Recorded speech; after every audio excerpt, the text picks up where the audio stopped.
Well, hello, fellow film fans, and thank you for visiting my YouTube channel, Tyler's Real Movie Talk. And in this video, I'm going to be giving you my 5 most anticipated movies remaining left in 2018. So we are heading into the fall and the winter part of the movie year. So I'm going to give you guys my 5 most anticipated movies left for the rest of this year. But before we jump into all that, I do got to say, if you're a fan of movie talk, movie reviews, and really everything of that nature, definitely consider subscribing and hitting the notification bell down below, which will notify you anytime I have any new content coming out.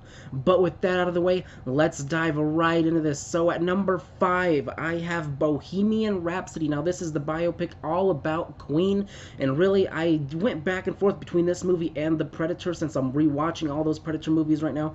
But I really gotta say, Bohemian Rhapsody, all the 2 trailers, I think they've put out 2 trailers so far, and both of them have been pretty good, and it has me pretty excited for this movie. Now this movie does come out November 2nd, and it does right now, because of how well the trailers have done, land at my number 5 most anticipated movie left of this year. And at number 4, we have Fantastic Beasts and the Crimes of Grindelwald. Look, this movie comes out November 16th, so just about 2 weeks after Bohemian Rhapsody. And you know, I wasn't that big of a fan of the first Fantastic Beasts film, but every trailer that they've shown for this one looks just magical, you know, no pun intended. But I really like how they're bringing back the old Harry Potter elements. There's a lot more wand action in these trailers, a lot more magic going on, and it feels more like the Harry Potter universe we've all known to grow to and love, you know what I mean? I just really like the trailers they've released, and like I said, I wasn't a huge fan of the first one, mainly because it just didn't have the Harry Potter type of feel. But the trailers that they've dropped for this one definitely gives us back that Harry Potter feel, and it's kind of nostalgic for those of us who really do like Harry Potter. So that lands at my number 4. Now number 3, I did some debating with this, but I still have Venom as my number 3 most anticipated movie left this year. This movie comes out October 5th, and look, I mean, this movie, it could go 50-50 to me, you know what I mean? Like I've said in a lot of my other videos, this movie can really go 50-50. It can either be good or it can be bad. I can see how it could be both, but I'm still really excited to see what direction they take with this movie and where they really go with it, and Tom Hardy is in it, so that's always a plus. Always excited to see him on screen.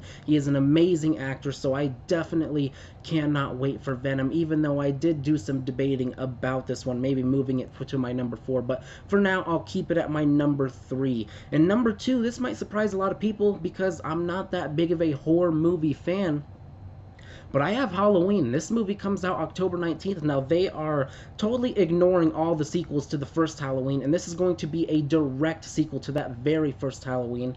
And, you know, I'm pretty excited about it. I think, you know, especially with the last few years in horror movies, I think horror movies have done really well. And I think they've actually been really good movies. I think we're finally starting to catch on to how a horror movie should be. So I am very excited to see Michael Myers return to the big screen and see really what they do with this movie. It'll be interesting to see how big of a success it is, because I think a lot of people actually are waiting for a Halloween movie. And at my number 1, I have Aquaman. Now, we know DC has had their struggles up to this point, but the trailer for this really sold me. The visuals look fantastic. I'm so excited to see what James Wan can do with this story, because I think he's a fantastic director.